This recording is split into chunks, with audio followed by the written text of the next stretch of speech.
And so then what were you like growing up? My parents worked a lot, so we didn't have like a ton of money because they were always working. So it gave me a lot of free time. Mm-hmm. So we also didn't have a lot of money for babysitters. And so when I was, I don't know, maybe in the first grade, we moved to Illinois. So where my dad's family's from, and my mom, she was all in. And yeah, I was a problem because I would get home from school. I'd have about 2 hours by myself, and I got caught one time. I was trying to start a fire in a bottle in my living room. I don't know why. I honestly don't know why. You know how you have an urge to eat, let's say. You know what I mean? A human has an urge to eat. Or a human you get an itch on your arm. You have an urge to itch that itch, right? Mm-hmm. There's some people that they have an urge to start fires. Like it's an actual thing. And I'm sure that there must be some kind of like instinct to that, right? Because to survive as a species, you have to have someone that knows how to make fire, right? Yeah. And so apparently you had that gene. I mean, the theory was, I was like, oh, this will be cool. I'll put it in this bottle and I'll be able to like control this fire. And then my mom came home, like caught me in the middle. And she's like, you're making a bomb. That heats up, that's going to explode, and it's going to be all kinds of problems. And I'd like to say that was like the first time I didn't know. She came home another time. The bushes were on fire in front of the building like we lived in. Like I was a problem. I was a real problem. And how old were you for that? I would say I was probably around between first and third grade. Mm-hmm. So and this is when you were living outside of Chicago? Somewhere? Yeah, I was living outside of Chicago. I was getting bussed into this sketchy school. So growing up, I had a lot of learning disabilities. To say I had ADHD was an understatement. You have ADHD that has ADHD. It's like ADHD squared. Yes. And so back then it was like you were the bad kid. So I spent a lot of time in the classroom distracting others. And so, your desk is facing the wall. And so the one class that they found of ADHD kids I had to go was South Chicago. It was. Oh, so they identified a for real, you have an issue. Oh, and yeah. We got to send you to a special school. Yeah. Well, the special classroom, when you're young. And so I went with these other kids that had it, and it was like School of Hard Knocks. Mm-hmm. I remember my teacher, her name was Mrs. A. She drove a Harley to school. And these kids were from diverse backgrounds. I think a couple of parents were in jail, a couple of prostitutes, stories that growing up I had never realized what was going on. And so these were some broken individuals at the time. And Mrs. A, if you got emotional, you cried, she'd kick furniture into you, like Spartan kicked the desk into kids. It was crazy. As an adult with children now, that is crazy. As a kid, I'm like, wow, she must be really mad. And my parents weren't like that, but Mrs. A was. And so, we did that for a while, and then my mom decided, hey, it was time to move back up north. How old are you when you moved back up north to Nodak?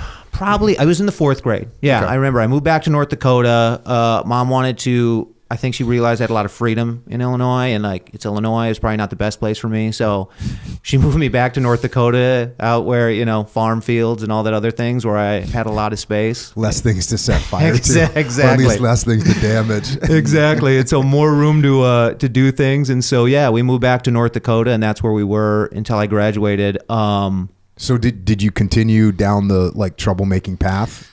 I got better in North Dakota. I got friends. There's a lot of freedom, despite what people think. We still ride bikes in the winter, because that's how you get to places. Nothing's close.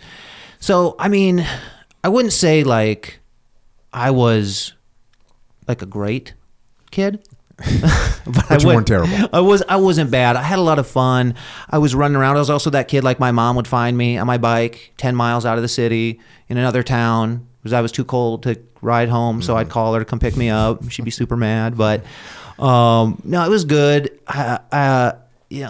Things like that. School was good, but I wouldn't call myself a great student because I didn't really I don't want to try a lot. And so I learned if I never did homework, I would just have to ace the final, and then I would get a C. Mm-hmm. And once I figured that algorithm, it was over. C's get degrees. That's it. That's it. Once I figured that out, I was just coasting. What sports were you into? when I was young, I tried a lot and I hated them. Like I hated sport. I was like in soccer and what's funny is I wasn't an aggressive kid. Like I was like super shy, wasn't aggressive. If like the kids were getting in the mix, all trying to fight over the ball, I'd like kind of shy out. Really? Yeah, no. You'd shy away and like think about how you could set fire to their cars.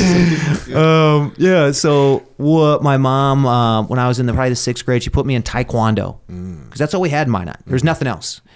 And what year is this? There's nothing else anyways. I mean, if this is in like is this the 90s? Oh yeah, mid 90s probably. Oh yeah. So there's not a lot going on. Yeah. Like now you can go to jiu-jitsu and MMA academies basically anywhere in the country. But in the 90s, yeah, you're lucky to have Taekwondo. Oh yeah, totally. And now in my hometown, they have jiu-jitsu. I'm like, I was lucky dudes. But yeah, so I did Taekwondo, and that was like, honestly, it was kind of my anchor. That gave me a ton of discipline. And I had really good like Taekwondo instructors that like kind of like poured into me and, kind of helped me like pull it together a little bit. I wasn't starting fires anymore. And like, I just spent I got pretty good. Like I went a lot of tournaments, a lot of state tournaments, regional, like my parents would drive me around to different states. And so what's the deal? Can you kick someone in the head in Taekwondo? Let's say you're when you're 15 years old, what grade is that? Sophomore year, you're doing Taekwondo. Yep.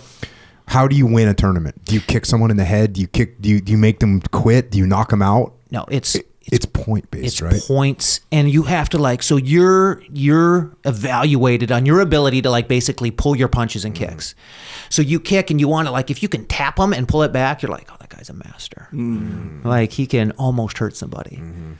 And so I was good. Like I got that. I was pretty good. And I remember we were in a tournament and I think I was a new black belt. Let me ask you this. When you would do a tournament against a guy and you were doing that, like you're both pulling your punches, did you feel like if you won or if he won, they would actually, like that would translate to, hey, if we got into a real fight, that guy probably would beat me, or if we got into a real fight, no, I'd be able to beat him.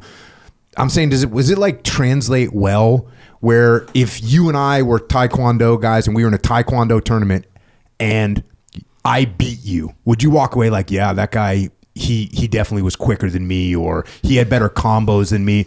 Or were you like, yeah, but if this was a real fight, I would kick his ass? Oh, 100%. Like, okay. Yeah, I remember I beat this kid and then he came back and he beat me and he did a weird thing where he could hold his leg up and like kick it like almost like a machine gun. And then he would just kind of hop at you. And if you did something, he could like tap your head or tap. And so he was really good at this point system. Yeah. I knew. Yeah. Okay. In the street. I could crush that individual. Matt Hasby in the street 13. Let's go.